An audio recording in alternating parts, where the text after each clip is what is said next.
वंदे मातरम। शिक्षक साथियों, अभिभावकों और विद्यार्थियों, जैसे कि मैंने सुबह की वीडियो में बताया था कि बालिका सैनिक स्कूल चयन परीक्षा 2026 के लिए विस्तृत विज्ञापन जारी हुआ है और आज से ही फॉर्म भरने शुरू हो चुके हैं। और मैंने बताया था कि साला दर्पण पोर्टल से ये फॉर्म भरे जाएंगे। अब कुछ साथियों ने कमेंट भी किया है कि साइट नहीं मिल रही है, कहाँ से फॉर्म भरेंगे। तो मैं आपको अभी लाइव बताऊंगा कि किस तरीके से आपको फॉर्म अप्लाई करना है और किस साइट पर जाकर के करना है। पात्रता की बात करें तो मैंने कहा था कि बालिका के पास में खुद का मूल निवास होना जरूरी है, उसके खुद का स्वयं का मूल निवास प्रमाण पत्र होना जरूरी है और इस बार कक्षा 5 में नियमित रूप से अध्ययनरत होना भी जरूरी है। तो जैसे मैं आपको बता रहा था कि अप्लाई कैसे करेंगे, तो मैंने सुबह वीडियो में बताया था कि rajsaladharpan.rajasthan.gov और इसमें स्टूडेंट अप्लाई होम पे जाकर के आपको यहाँ से ये जो विद्यालय प्रवेश और ये विद्यालय प्रवेश वाला है, अब इसमें बालिका सैनिक प्रवेश परीक्षा आवेदन, अब यहाँ आपको आवेदन करना है और यहाँ आपके 4 स्टेप जो दिए हुए हैं वो आपको एक बार अच्छी तरह से देख लेने। पहला स्टेप है कि search student detail and log in using OTP, यानी स्टूडेंट की डिटेल को सर्च करके OTP के द्वारा लॉगिन करना है। दूसरे स्टेप में आपको fill application form and lock, दूसरे स्टेप में आपको एप्लीकेशन फॉर्म को फिल करना है, लॉक करना है। तीसरे स्टेप में ये जो दिया हुआ है इसमें कि visit portal regularly for important updates about the exam, यानी एग्जाम के बारे में अपडेट्स के लिए रेगुलरली आप इस पोर्टल पे चेक करते रहें, विजिट करते रहें। और चौथा है download admit card when generated, यानी जब भी एडमिट कार्ड जनरेट हो आप एडमिट कार्ड डाउनलोड कर लें। अब इसमें जो भी इससे संबंधित जो भी अपडेट होगी वो यहाँ न्यूज़ और रिसेंट में आपके बाद में धीरे धीरे शो हो जाएगी। अब यहाँ जैसे अप्लाई पे क्लिक करेंगे तो अगर किसी भी बालिका का अगर आवेदन अप्लाई करना तो अप्लाई कहाँ से करेंगे, तो यहाँ से अप्लाई पे आपको क्लिक करना है। अप्लाई पे क्लिक करेंगे तो आपके सामने इस तरीके पे जाएगा। यहाँ आपके सामने 2 ऑप्शन है, गवर्नमेंट और प्राइवेट। अगर प्राइवेट स्कूल में पढ़ने वाली बालिका का फॉर्म भरना है तो आपको यहाँ से प्राइवेट स्कूल सेलेक्ट करना है, डिस्ट्रिक्ट ब्लॉक सेलेक्ट करना है। गवर्नमेंट स्कूल में अगर पढ़ने वाली बालिका है तो यहाँ से आपको गवर्नमेंट सेलेक्ट करना है। तो जैसी भी कंडीशन है आप यहाँ से सेलेक्ट कर लें। अब इसमें आपको डिस्ट्रिक्ट सेलेक्ट करना है, तो यहाँ से जैसे मैं डिस्ट्रिक्ट सेलेक्ट कर लेता हूँ। मैं सिर्फ आपको पूरा प्रोसेस समझाने के लिए बता रहा हूँ। यहाँ से मैंने डिस्ट्रिक्ट सेलेक्ट कर लिया। ब्लॉक है तो डिस्ट्रिक्ट के अंदर जो भी ब्लॉक है उसको सेलेक्ट करना है। अब यहाँ आपके सामने जो भी विद्यालय की लिस्ट होगी इस ब्लॉक में वो सारे शो हो जाएंगे। तो अब या तो आप सीधे ही नाम से सर्च कर लें या जो साला दर्पण ID है इससे सर्च करेंगे तो ये नाम आपके आ जाएगा।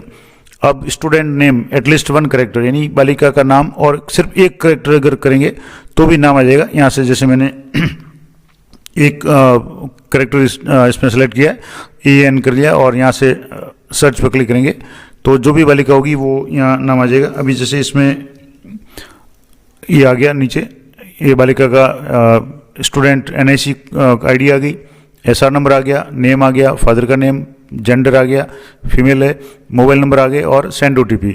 अब आप अच्छी तरह से देख लें। मान लो जैसे सिर्फ 1 करेक्टर करेंगे तो हो सकता है 1 से ज़्यादा जो भी स्टूडेंट होंगे तो उन सब का नाम यहाँ शो हो जाएगा। यहाँ से A पे जैसे 2 बालिकाएँ हैं तो 2 का नाम आ रहा है। अब जिसको भी आप अप्लाई करना चाह रहे हैं, जैसे मैंने एक इसका अप्लाई करना चाह रहा हूँ तो यहाँ सेंड OTP पे क्लिक करना है। Are you sure want to proceed, आपको ओके पे क्लिक करना है। और OTP है वो आपके रजिस्टर्ड मोबाइल नंबर, यानी जो भी माता पिता का मोबाइल नंबर होगा, स्टूडेंट का साला दर्पण प्रपत्र 5 में जो भरा हुआ मोबाइल नंबर होगा उस पर OTP आएगा। अब यहाँ से जैसे OTP में एंटर कराऊँ तो यहाँ जो भी OTP है वो OTP एंटर करने के बाद आप इसको आगे प्रोसीड करेंगे। तो OTP मैंने एंटर कर लिया और यहाँ सबमिट पे आपको क्लिक करना है। नहीं आता OTP तो आप रिसेंट पे क्लिक कर सकते हैं। तो यहाँ से आप ये ध्यान रखें कि जो भी रजिस्टर्ड मोबाइल नंबर साला दर्पण पे है उस पर OTP जाएगा। अगर मान लो नंबर OTP नहीं जा रहा है या नंबर गलत है तो पहले साला दर्पण प्रपत्र 5 में नंबर सही करवाएं, उसके बाद ये फॉर्म भरेंगे। तो यहाँ सबमिट पे क्लिक करेंगे। जी वेलकम आ गया, स्टूडेंट का नाम आ गया, यहाँ प्रोफाइल आ गया। अब यहाँ जो 3 डॉट्स आपको दिख रहे हैं लेफ्ट साइड में, यहाँ आपको क्लिक करना है और यहाँ अप्लाई और लॉग आउट 2 ऑप्शन है। अब मान लो अप्लाई पे क्लिक करना तो यहाँ अप्लाई पे आप जैसे क्लिक करेंगे तो यहाँ 17 आ जाएगा 25-26 आवेदन का प्रकार। तो यहाँ एक ही प्रकार आ रहा है, बालिका सैनिक स्कूल हेतु प्रवेश परीक्षा, इस पर आपको क्लिक करना है और शो एप्लीकेशन पे क्लिक करना है। यहाँ शो एप्लीकेशन पे क्लिक करेंगे तो यहाँ वापस आएगा क्रमांक, SR नंबर, नाम, पिता का नाम, विद्यालय का नाम और फिल एप्लीकेशन, यानी यहाँ से एप्लीकेशन फिल करना है। Are you sure want to proceed, आपको ओके पे क्लिक करना है। और अब यहाँ विशेष जो ध्यान देने वाली बातें हैं वो एक बार मैं आपको बता देता हूँ ताकि आपको बाद में कोई समस्या नहीं आई। पहला है कि जन आधार नंबर प्रविष्टि करना अनिवार्य है, यानी बालिका का जन आधार होना जरूरी है, वो आपके पास में होना जरूरी है, आपको सबमिट करना पड़ेगा, एंटर करना पड़ेगा। दूसरा, डाटा सेव करने के पश्चात ई फाइनल सबमिट का ऑप्शन आएगा, यानी पहले आप डाटा सारे सेव कर लें, जो आधार, जन आधार और डिंट्रीज मांग रही हैं वो फोटो साइन मैंने सुबह बताया था। उसके बाद में फिलहाल फाइनल सबमिट के पश्चात डाटा में कोई बदलाव नहीं हो पाएगा। तो सोच समझ के ही आप फाइनल सबमिट करें, और फाइनल सबमिट करने के बाद ही आवेदन क्रमांक जनरेट होगा, और आवेदन क्रमांक के बिना फॉर्म मान्य नहीं होगा। यानी जब तक आवेदन क्रमांक जनरेट नहीं होता आपका फॉर्म है वो सबमिट नहीं माना जाएगा। एक इंपॉर्टेंट बात और कि एक मोबाइल से अधिकतम 2 आवेदन भरे जा सकते हैं। यानी अगर मान लो एक ही बालक या बालिका, एक ही बालिका है और 5वीं में उसके दोनों बहनें हैं, तो उसके माता पिता का एक मोबाइल नंबर से 2 तक भर सकते हैं। अगर 2 से ज़्यादा स्टूडेंट है तो अन्य मोबाइल नंबर से आपको भरना है। और यदि आपके विवरण में कोई त्रुटि है, अब जैसे आप विद्यालय से भर रहे हैं तब तो आप विद्यालय से पहले प्रपत्र 5, प्रपत्र 7, 9 जो भी है वो अपडेट कर लें। लेकिन अगर मान लो आप ई मित्र से भरवा रहे हैं और वहाँ कुछ बालिका के नाम वगैरह में कुछ मिस्टेक आ रही है, तो आप पहले विद्यालय से संपर्क करके उसको सही कराएं, शाला दर्पण पोर्टल से या पीएसपी पोर्टल से, जो भी आपके संबंधित है वहाँ सही करवाने के बाद ही आप अप्लाई करें, अन्यथा फॉर्म आपका गलत भरा जाएगा और सिलेक्शन होने के बाद में आपको फिर समस्या आएगी। और अगला है कि प्रवेश पत्र डाउनलोड करते समय आवेदन क्रमांक और विद्यार्थी की जन्म तिथि से डाउनलोड करवाए जाएंगे। तो आवेदन क्रमांक का प्रिंट या पीडीएफ के रूप में आप सेव कर लें, नोट कर लें, और जन्म तिथि और आवेदन क्रमांक है उसी से आपको प्रवेश पत्र डाउनलोड करने होंगे। तो ये कुछ इंपॉर्टेंट बातें थी। अब जैसे यहाँ क्लिक करेंगे तो आवेदन क्रमांक यहाँ जनरेट हो जाएगा। अब परीक्षा केंद्र हेतु जिले का चयन, आपको जिस जिले में परीक्षा देनी है बच्चे की वो जिला सेलेक्ट करना है, जैसे मैंने कर लिया। अब शाला दर्पण की पीएसपी क्रमांक यहाँ ऑटोमेटिक शो हो रहे हैं, आवेदक का नाम इंग्लिश में ऑटोमेटिक आ रहा है, डेट ऑफ बर्थ आ रही है। अब डेट ऑफ बर्थ में यहाँ ऑप्शन जो भी है यहाँ से, जैसे अभी यहाँ ये ऑप्शन दिया हुआ लेकिन काम नहीं कर रहा है। पिता का नाम अंग्रेजी में आ रहा है, माता का नाम अंग्रेजी में आ रहा है। अब आपको यहाँ 2 चीज़ें और इंटर करनी है। यहाँ से आप देखेंगे, एक तो आवेदक का आधार नंबर, आपको यहाँ आधार नंबर इंटर करना है, और जन आधार नंबर, और दोनों मैंडेटरी है, यानी लाल स्टार लगा हुआ है, यानी अनिवार्य है। जेंडर बालिका ऑटोमेटिक सिलेक्ट है, CWSN अगर है तो यस आ जाएगा, अन्यथा नो आएगा डिफॉल्ट में। अब आपको बालिका की कैटेगरी सेलेक्ट करनी है, तो यहाँ 2 चीज़ें तो आपको ध्यान रखनी है कि आधार नंबर और जन आधार नंबर, ये आपको एंटर जरूर करने। उसके बाद में category general, ST, SC, OBC, EWS जो भी कैटेगरी है वो सिलेक्ट कर लें। उसके बाद में मूल जिला, आपका मूल निवास जिस जिले का है वो मूल निवास आपको सिलेक्ट करना है, और मैंने बताया भी था कि मूल निवास होना जरूरी है, यहाँ से मूल निवास कर लें।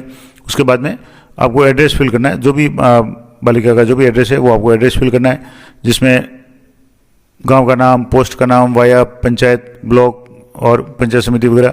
जिला आपको सेलेक्ट कर लेना है, पिन कोड आपको सेलेक्ट करना है, मोबाइल नंबर सेलेक्ट करना है, और यहाँ आपको विद्यालय का नाम आ जाएगा दिनरत। परीक्षा का माध्यम हिंदी, इंग्लिश जो भी आप रखना चाहें वो रख करके आपको इसको सेव करना है। अब सेव करने के बाद आपको यहाँ वरीयता देनी है, प्राथमिकता देनी है कि जो भी चयन हो उसके बाद में आपके 2 विद्यालयों का नाम आएगा। एक तो है पूज्य रामनारायण राठी सैनिक स्कूल जसल बीकानेर, और दूसरा है सीकर। तो यहाँ से जैसे मैंने फर्स्ट प्रायोरिटी इसको मैं दे रहा हूँ, सेकंड इसको दे रहा हूँ, तो दोनों प्रायोरिटी आपको सेलेक्ट करनी है कि प्रथम प्राथमिकता आप किसको देंगे और दूसरे नंबर पे किसको रखेंगे, क्योंकि 2 विद्यालय है और दोनों को आपको इसको सेव करना है। अब तीसरा जो इसका अगला स्टेप है उसमें आपको फोटो अपलोड करनी है और साइन अपलोड करने हैं। फोटो साइन के बारे में मैंने सुबह भी बताया था, दोबारा बता देता हूँ कि फोटो 3 माह से अधिक पुराना नहीं होना चाहिए। फोटो की जो साइज़ है वो 10 KB से 20 KB के बीच में होनी चाहिए, और जो भी एक्सटेंशन है वो JPG, JPEG या PNG होना चाहिए। इसके अलावा PDF वगैरह है वो फोटो अलाउ नहीं होगा, और फोटो हल्के बैकग्राउंड के साथ 7 रंग का होना चाहिए। और सेम साइन में भी यही है कि जहाँ सिग्नेचर है वो आपको सिग्नेचर अपलोड करना है, और सिग्नेचर में भी आपको जो विशेष ध्यान रखना है कि 10 से 20 KB के बीच में हो, और एक्सटेंशन फाइल जो JPG, JPEG या वो, और इसके अलावा साफ हो। अब मैं एक सैम्पल रूप में आपको यहाँ से जैसे कोई फ़ोटो सेलेक्ट करके बता रहा हूँ, हालांकि सिर्फ मैं इस डेमो के रूप में आपको समझाने के लिए बता रहा हूँ कि किस तरीके से फ़ोटो अपलोड करेंगे। तो यहाँ से आप फोटो अपलोड में बता रहा हूँ, तो मैं सिर्फ आपको समझाने के लिए यहाँ से एक फ़ोटो सेलेक्ट करके यहाँ प्रीव्यू आप क्लिक करेंगे। हालांकि एक लड़के का फोटो, लेकिन मैं सिर्फ आपको डेमो के रूप में बता रहा हूँ। तो यहाँ से इस तरीके से आप जैसे ही इसको करेंगे तो ये फ़ोटो अपलोड हो गया। इस तरीके से आपको यहाँ साइन अपलोड करने, और प्रीव्यू साइन भी आप यहाँ से कर सकते हैं। उसके बाद में ये पूरा भरने के बाद आपको सेव करना है, और सेव करने के बाद में आपको फाइनल सबमिट करना है। तो ये पूरा प्रोसेस था। अब जो बात थी कि ये साइट कहाँ से आपकी खुलेगी, तो शाला दर्पण पे आप जैसे ही नीचे इस तरीके से मेन साइट पे जाएंगे, और यहाँ SSP जो SD शाला दर्पण BSP है, बालिका प्रोत्साहन है, इसी में 5वीं 8वीं बोर्ड के आगे आ रहा है बालिका सैनिक स्कूल प्रवेश परीक्षा, या यहाँ व्यू मोर पे क्लिक करेंगे तो ये सारे जो भी अलग अलग लॉगिन के मॉड्यूल है यहाँ आपके शो हो जाएंगे। तो यहीं आपको एक ऑप्शन मिलेगा बालिका सैनिक स्कूल प्रवेश परीक्षा, इस पर आपको क्लिक करके ये पूरा फॉर्म भरना है। तो ये पूरा प्रोसेस मैंने आपको लाइव बता दिया कि किस तरीके से फॉर्म भरा जाना है, और कोशिश करूँगा कि अगली वीडियो में अगर कोई बालिका जो फॉर्म भरना चाहेगी तो उसको मैं फॉर्म भर के भी आपको लाइव बता दूंगा। तो ये पूरा प्रोसेस मैंने आपको बता दिया। आशा करता हूँ ये जानकारी आप लोगों को रहेगी। और ये इस अगर साइट का अगर आप चाहेंगे तो मैं इसको लिंक है इसी वीडियो के डिस्क्रिप्शन में दे दूंगा, तो वहाँ से आप सीधे ही क्लिक करके इस साइट पे जा सकते हैं। बाकी शाला दर्पण की जो मेन साइट है, इस साइट पे आपको नीचे स्क्रॉल करके यहाँ बालिका सैनिक स्कूल है वो ऑप्शन मिल जाएगा। तो ये थी पूरी जानकारी अच्छी लगी तो वीडियो को लाइक करें, शेयर करें और चैनल को सब्सक्राइब कर लें, ताकि इस संबंध में जो भी कोई नई अपडेट हो तुरंत उसका नोटिफिकेशन आपको मिल जाए। तो मिलते हैं नेक्स्ट वीडियो में, तब तक जय हिंद, जय भारत।